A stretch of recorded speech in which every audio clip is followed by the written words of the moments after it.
Grazie alla generosità e alla sensibilità della signora Cinzia Savarino, vedova di Giovanni Porrovecchio, sovrintendente capo della Polizia di Stato,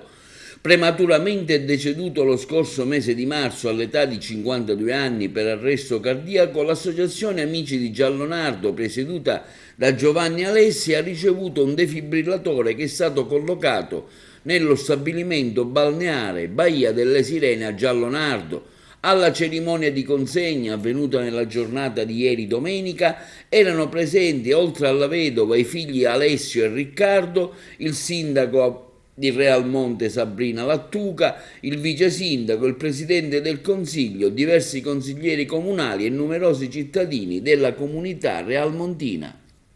Oggi ci troviamo qua nel ricordo di Giovanni. Giovanni, mio marito, purtroppo è deceduto il 22 di marzo di quest'anno a seguito a un infarto. Questa triste notizia che ci ha colpiti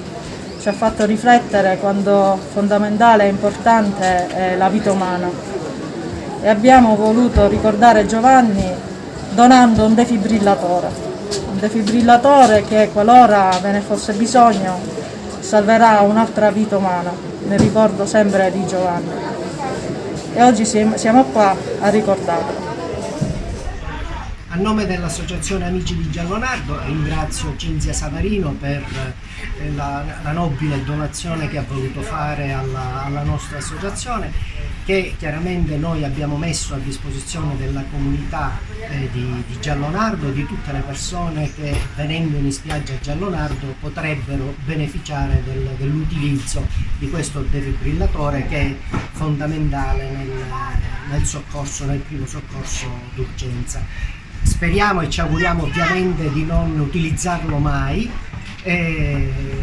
grazie ancora alla famiglia per il caro ricordo di Giovanni. Siamo qua a Giallonardo e in occasione di un'iniziativa lodevole, l'ho detto prima, Cinzia, che è la moglie di Giovanni, un poliziotto che purtroppo a seguito di un infarto è deceduto, anch'essa funzionario della Polizia dello Stato, ha deciso con i propri ragazzi, i figli di Giovanni, di donare un defibrillatore all'Associazione Amici di Giallonardo e Realmonte, in modo che, laddove dovesse essere bisogno, speriamo di no, possa questo defibrillatore salvare delle vite. Io, come sindaco del comune di Realmonte, non posso che ringraziare Cinzia e i suoi ragazzi e Giovanni, che ha dato e darà per sempre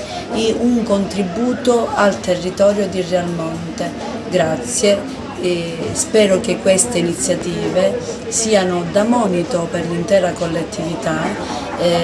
perché così si va verso un percorso virtuoso e di crescita nella giusta direzione.